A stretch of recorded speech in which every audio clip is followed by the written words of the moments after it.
నేను బయటకి హ్యాపీగా నవ్వుతూ కనిపిస్తూ ఉంటాను. కానీ బయట వారికి తెలీదు నేను నా మనసులో ఎంత బాధపడుతున్నానో, ఎంత సతమతమవుతున్నానో. చూడ్డానికి బాగానే నవ్వుతుంది అంటే చూసేవారికి బాగానే ఉందిలే అనుకుంటారు. కానీ మనసు మాత్రం చాలా గాయపడిపోయి ఉంటుంది.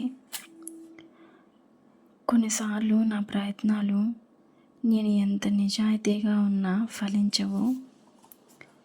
నేను కన్న కలలు, ఆశలు నా కళ్ళ ముందే విరిగిపోయాయి. నా మనసు నిండా బాధ ఉన్నా బయటకు మాత్రం నవ్వుతూనే ఉంటాను. ఎందుకంటే నువ్వు నిజంగా బాగున్నావా అని అడిగేవారు ఎవరూ లేరు కనుక పిల్లలతో నవ్వుతూ ఉంటాను. దగ్గర వాళ్ళే నా మౌనం అర్థం చేసుకోలేరు. ఎందుకంటే నాకు తెలుసు నేను ఒంటరిదానిని అని. ఈరోజు నన్ను విరిచేస్తున్న ఈ బాధ రేపు నన్ను ఇంకా బలంగా మార్చాలని కోరుకుంటాను. చిన్నప్పటి నుండి నేను నేర్చుకున్నది ఏంటంటే ఎక్కువగా ఏడవకూడదు, స్ట్రాంగ్గా ఉండాలి. ఎక్కువగా బాధపడుతూ ఉంటే అదే ఒక వీక్నెస్గా మారుతూ ఉంటుంది. అలా నా బాధలను, నా భావాలను నా మనసులోనే దాచుకోవడం అలవాటైపోయింది.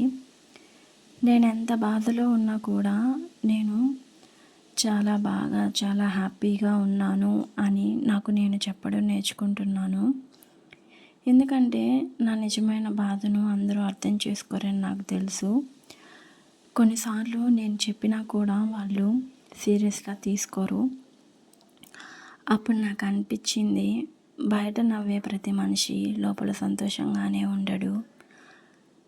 నన్ను ఎక్కువగా విరిచేసేది ఫెయిల్యూర్ కాదు, నేను ఎంత ప్రయత్నించినా రిజల్ట్ రావడం లేదు అనే ఫీలింగ్ నా మనసులో ఉండడం వల్ల నేను ఎక్కువగా బాధపడుతూ ఉంటానా అని నాకు అనిపిస్తూ ఉంటుంది.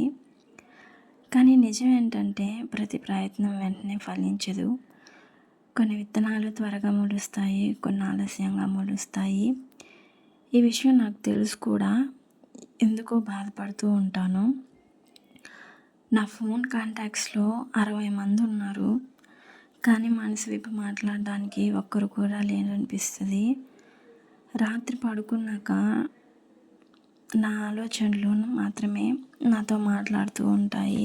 అప్పుడు నా మనసు ఏం చేస్తుందో తెలుసా, నా భాషలో జరిగిన ఫెయిల్యూర్స్ని, డిసప్పాయింట్మెంట్స్ని అన్నిటినీ గుర్తు చేసి నన్ను ఇంకా బాధపడడానికి.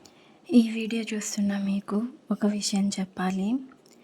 మీరు ఇప్పుడు ఎంత బ్రోకెన్గా ఫీల్ అవుతున్నా మీకు అది ఇంకా పూర్తి కాలేదు. ఈరోజు మీరు ఏడుస్తుండొచ్చు, కానీ రేపు మీరు ఇంకొకరికి హోప్ అవ్వచ్చు. కాబట్టి దయచేసి మీ మీద ఆశ వదులుకోకండి.